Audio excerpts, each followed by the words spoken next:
চলুন দেখি উত্তর কোরিয়ার স্মার্টফোন আর বাকি বিশ্বের ফোনের মধ্যে আকাশ পাতাল তফাতটা কোথায়। দেখুন, উত্তর কোরিয়ার ফোনগুলো দেখতে কিন্তু বেশ আধুনিক। আরির্যাং, পিয়ংইয়াং টাচ ব্র্যান্ডগুলো বেশ পরিচিত।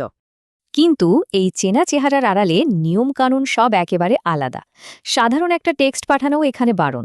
এইখানকার ইন্টারনেট মানে আমাদের চেনা ইন্টারনেট না, এটা সরকারের বানানো একটা বন্ধ জগৎ, বাইরের দুনিয়া থেকে পুরোপুরি আলাদা।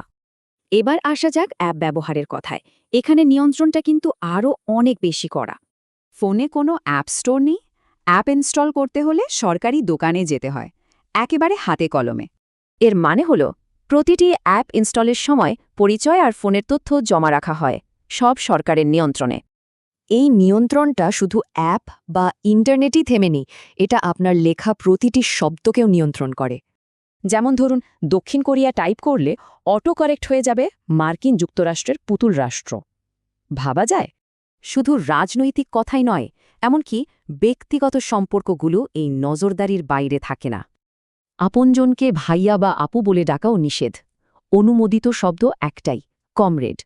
উদ্দেশ্য হল চিন্তা নিয়ন্ত্রণ করা। তাহলে ছবি তোলার ক্ষেত্রে নিয়মটা কি? সেখানেও কি এমন কড়াকড়ি আছে? ছবি তোলা যাবে, তবে শুধু দেশের সুন্দর আর ভালো জিনিসগুলোর, কোনো ভাঙা রাস্তা বা দারিদ্রের ছবি একদমই না। আর সবচেয়ে অবাক করার মতো বিষয়টা হলো, প্রতি ৫ মিনিটে ফোনটা নিজে থেকেই একটা স্ক্রিনশট নিয়ে নেয়। কিন্তু প্রশ্ন হলো, একটা সরকার কেন এমন চরম পদক্ষেপ নেয়? এর পেছনের কারণটা কিন্তু বেশ গভীর। আসলে সোভিয়েত ইউনিয়নের পতনের পর তারা বুঝতে পারে বাইরের তথ্য দেশের জন্য কতটা বিপজ্জনক হতে পারে। তাই এই সব কিছুর একটাই লক্ষ্য, মানুষকে বাইরের দুনিয়া থেকে বিচ্ছিন্ন রেখে ক্ষমতা ধরে রাখা। এটাকে কিন্তু মোটেই সেকেলে প্রযুক্তি ভাবা ঠিক হবে না, বরং এটা নজরদারির জন্য বানানো খুবই কার্যকর এক ব্যবস্থা। তাহলে দুটো দুনিয়ার মধ্যে মূল পার্থক্যটা কি? এক কথায়, পছন্দের স্বাধীনতা, যা উত্তর কোরিয়ায় নেই।